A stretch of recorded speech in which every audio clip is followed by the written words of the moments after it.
पवनचक्की आहे. हे पवनचक्की बिना प्रदूषण व बिना काही नुकसान पोहोचले वीज निर्माण करते. नमस्कार, माझे नाव जिल्हा परिषद प्राथमिक शाळा दिवस वर्ग 8वा.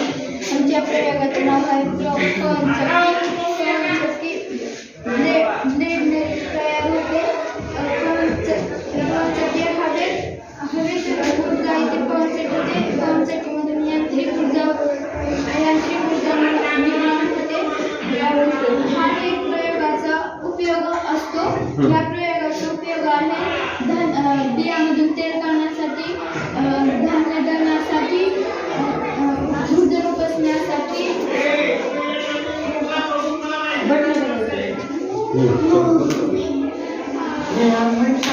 हे पवनचक्की जेव्हा फिरते ट्रान्सफॉर्मर